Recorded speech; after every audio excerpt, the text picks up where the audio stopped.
अस्सलाम वालेकुम। आज हम रेस्पिरेटरी एग्जामिनेशन आपको परफॉर्म करके दिखाते हैं किस तरह से पेशेंट के ऊपर आपने परफॉर्म करना है। So let's start. For inspection you need proper exposure. तो हम स्टार्ट करते हैं। अस्सलाम वालेकुम, मेरा नाम डॉक्टर अमार है। तो आज आपकी छाती का कुछ मुआयना करना है हमने, तो शर्ट आप उतार दें। So if you are examining your patient in a ward, तो you need a screen। फिर पेशेंट को आपने एग्जामिन करना है, इसको उतार देंगे थोड़ी देर में। अगर आपने फीमेल पेशेंट को एग्जामिन करना है तो still you need exposure, proper exposure, but obviously because of dignity you can ask your examiner in the exam, और जो नेसेसरी पार्ट है उसको जरूर एक्सपेक्ट करें, एग्जामिन करें अपने पेशेंट का। और लेकिन for opposite gender, female doctor को और मेल पेशेंट को एग्जामिन कर रहे हैं, you must have a chaperone with you. Let's start. तो कहीं दर्द तो नहीं छाती में आपको? So we will start with respiratory rate. तो पेशेंट को कॉन्शियस किए बगैर आप यहाँ पर पल्स पे हाथ रखें, सो दैट पेशेंट फील्स कि आप पल्स चेक कर रहे हैं, बट आप थोड़ा सा ऑब्जर्व करते हुए पेशेंट की चेस्ट मूवमेंट्स को ऑब्जर्व करते हुए रेस्पिरेटरी रेट जो है वो काउंट करें। उसके साथ साथ अब हम इंस्पेक्शन में देखेंगे कि कोई स्कार मार्क्स तो नहीं है, किसी किस्म की डिफॉर्मिटी तो नहीं है, खासतौर पे एपी डायमीटर चेस्ट का कैसा है, इंक्रीज एपी डायमीटर तो नहीं है, ठीक है। इसके साथ साथ आपको जो है पेक्टस एक्सकेवेटम और पेक्टस कैरिनेटम के लिए देखना है कि स्टर्नम जो है वो डिप्रेस तो नहीं है, कोई बल्ज तो नहीं है।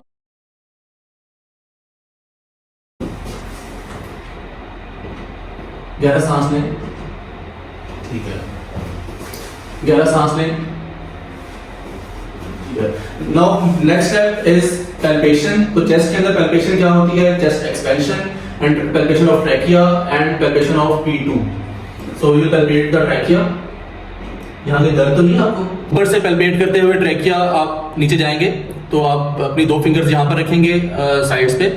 स्टर्नोक्लेविकुलर जॉइंट्स पे आप अपनी फिंगर्स रखेंगे और दरमियान जो मिडिल फिंगर से आप पैल्पेट करते हुए ट्रैकिया को नीचे फील करेंगे कि ट्रैकिया सेंट्रल है या नहीं, नीचे जाकर किसी साइड पे डेविएट तो नहीं कर रहा। स्टर्नोक्लेविडोमास्टॉइड और ट्रैकिया के दरमियान आप डिफरेंस फील कर सकते हैं कि डिस्टेंस दोनों साइड में बराबर है या नहीं, यहाँ पर और यहाँ पर। तो दोनों साइड पे इक्वल है तो ठीक है, अगर किसी साइड पे ज्यादा डिस्टेंस है तो इसका मतलब है ऑपोजिट साइड पे ट्रैकिया डेविएटेड है।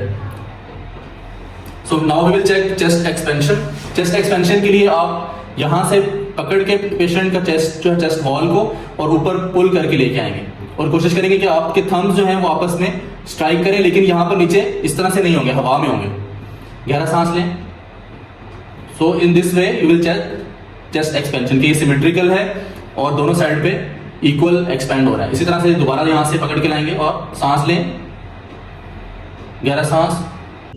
Chest expansion should also be measured with a measuring tape to check whether it is normal or decreased. और यहाँ पर सेकंड इंटरकोस्टल स्पेस में you can feel P2, palpable P2 के लिए आपने यहाँ पर देखना है कि कोई आपको हार्ट बीटिंग जो है वो यहाँ पर पैल्पेट तो नहीं हो रही। Now we will move to percussion। और परकशन के लिए सबसे पहले आप यहाँ पर क्लेविकल के ऊपर भी परकस कर सकते हैं। यहाँ दर्द तो नहीं आपको? उसके बाद आपने इंटरकोस्टल स्पेस के अंदर अपनी मिडिल फिंगर को फिक्स करना है और बाकी फिंगर्स को एलिवेट करें और यहां से परकस करके देखें।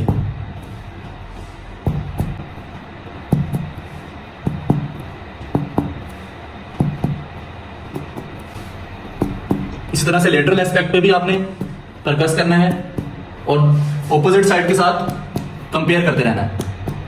इसके बाद एक स्टेप आता है वोकल फ्रेमेटस, जो कि आप इस तरह से हाथ रख के इंटरकोस्टल स्पेसेस के अंदर पेशेंट से कहते हैं 3-3-3 बोले, फिर 3-3-3 बोले। तो इस तरह से आप फील करते हैं कोई वाइब्रेटरी साउंड, जो वाइब्रेशन की फीलिंग आपको हाथों में महसूस होती है। So nowadays it is not compulsory to perform vocal fremitus. Instead of this we perform vocal resonance. We will move to auscultation. So auscultate करेंगे हम एंटीरियरली। गहरा सांस लें, उस तरफ देखें, एक तरफ गहरा सांस लें, फिर गहरा सांस लें, गहरा सांस, गहरा सांस,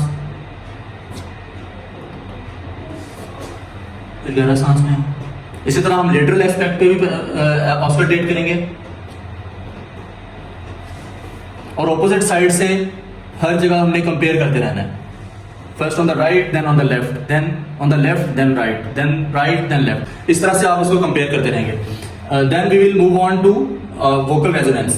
बोले 3-3-3, तीन तीन तीन फिर बोलें, तीन तीन तीन फिर बोलें। तीन तीन तीन तो any word which produces N sound, नून की साउंड जहां पर आ रही हो, चाहे 111 है या 999 या 333, तो वो आप हम पेशेंट से कहलवाएंगे और उस साउंड को यहाँ पर ऑस्कल्टेशन के दौरान हम सुनने की कोशिश करेंगे कि हमें वो कैसी साउंड सुनाई दे रही है, प्रॉपर वोकल रेजोनेंस हमें सुनाई दे रही है या नहीं।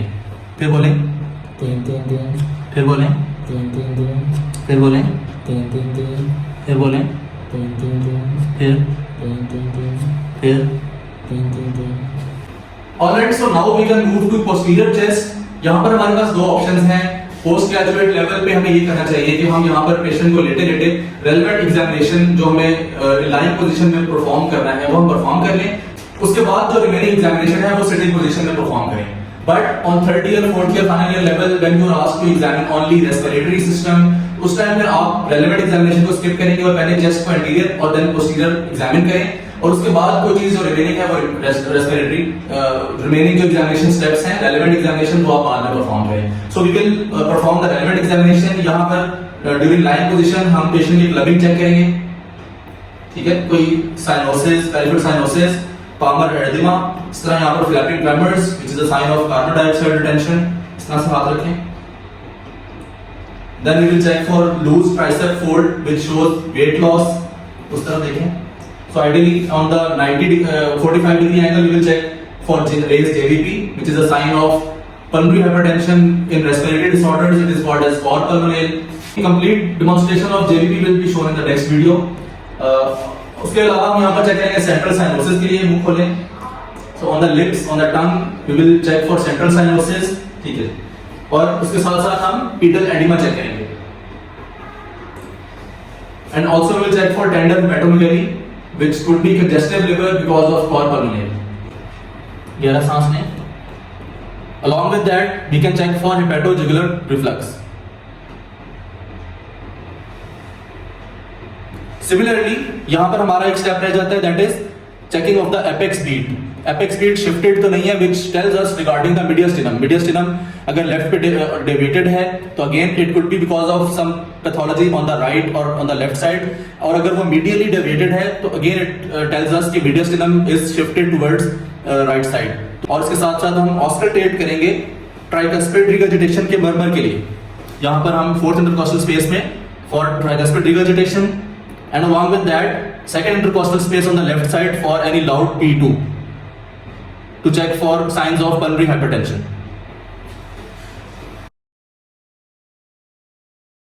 So we will check the posterior chest in sitting position. इसी तरह से हम इंस्पेक्शन करेंगे, कोई स्कार मार्क तो नहीं है, कोई लंग सर्जरी का स्कार मार्क यूजुअली यहाँ पर इस तरह से ट्रेवल करता है ऑन द पोस्टीरियर चेस्ट, तो उसमें मे बी लोबेक्टमी या लुमिनेक्टमी हुई हो तो that would be a scar mark on the posterior chest. Now we will move to chest expansion. So we will put our fingers in the supraclavicular fossa. ठीक है, fingers हम यहाँ रखेंगे क्योंकि लंग की जो एपेक्स है वो ऊपर की तरफ लिफ्ट होते हैं और हम हमारे थम्स जो हैं वो यहाँ पर इन द एयर उसको हम फ्री रखेंगे. इस पोजीशन में हम देखेंगे कि हमारे थंब की मूवमेंट्स अपवर्ड नॉर्मली हो रही है या नहीं. गहरा सांस लें. सो दोनों साइड के जो थम्स हैं वो नॉर्मली ऊपर मूव कर रहे हैं. इसका मतलब है कि apex of the lung is expanding normally. अब हम यहां पर चेस्ट एक्सपेंशन चेक करेंगे. गहरा सांस लें.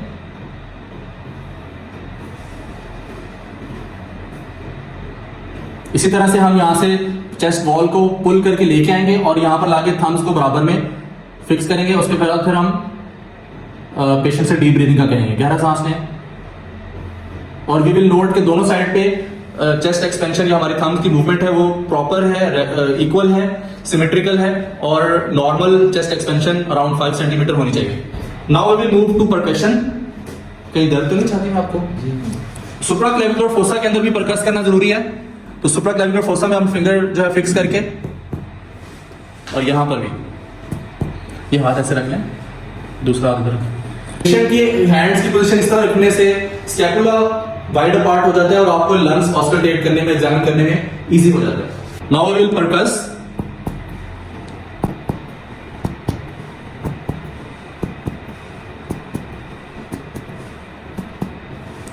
Again on the posterior chest we can check vocal parameters, उसको आप सिंगल हैंड से भी चेक कर सकते हैं इस तरह से, बोले 3 3 3, 3 3 3, फिर बोले 3 3 3, so I can feel vibration in my hand. Test check करते हुए अगर हमें यहाँ पर वाइब्रेटरी फीलिंग नहीं आती और इस साइड पे वोकल पैरामीटर्स नॉर्मल होता है, सो दैट टेल्स अस कि यहाँ पर फ्लूइड हो सकता है, because of that the vocal parameter is absent on this side and normal on the opposite side. Now we will move on to auscultation. गहरा सांस लें, फिर गहरा सांस लें। इसके साथ साथ हम सुप्राक्लेविकुलर फोसा में एपेक्स ऑफ द लंग के लिए भी ऑस्कल्टेट कर सकते हैं। फिर सांस लें, गहरा सांस, फिर गहरा सांस, फिर गहरा सांस, गहरा सांस, गहरा सांस, गहरा सांस लें। Now we will check for vocal resonance, बोले 3 3 3, 3 3 3, फिर बोले 3 3 3, फिर बोले 3 3 3, फिर 3 3 3, फिर 3 3 3, फिर बोले 3 3 3, फिर 3 3 3, फिर 3 3 3, फिर बोले 3 3 3, फिर बोले। 3 3 3. So now that we are done with the respiratory examination, sitting position में relevant examination perform करने के लिए we will check lymph nodes in sitting position। उसी तरह हम thyroid को palpate कर लेंगे। ये सारा प्रोसीजर हम आपको नेक्स्ट वीडियोस में इंशाल्लाह डेमोंस्ट्रेट करेंगे। There is a phenomena called as tidal percussion। Respiratory examination में आप ये टाइडल परकशन परफॉर्म करते हैं to differentiate between dullness of liver and dullness of pleural diffusion. अगर आप यहाँ से परकस करते हुए आ रहे हैं, इट इज रेजोनेंट, अगेन आप परकस किया, आपने यहाँ पर भी रेजोनेंट है, फिर यहाँ भी रेजोनेंट है, तो जो सबसे डाउनवर्ड पार्ट जहाँ पर डलनेस फील हो वहां पर आपने परकस करना है। वहां डलनेस आपको सोनिडल या डलनेस फील होती है और उसके बाद आप पेशेंट से कहते हैं गहरा सांस लें। वो पेशेंट गहरा सांस ले और उसके बाद आप अगेन परकस करें, तो वो गहरा सांस लेने से अगर लिवर की डलनेस होगी और लिवर शिफ्ट डाउन हो जाएगा बिकॉज ऑफ डीप ब्रीदिंग, तो वो अगेन वो परकशन वहां पर रेजोनेंट हो जाएगी, तो दैट शोज कि ये लिवर की डलनेस थी। और अगर वो परकशन नोट वहां डल ही रहे गहरा सांस लेने के बावजूद, तो दैट शोज कि दिस इज प्लूरल इफ्यूजन।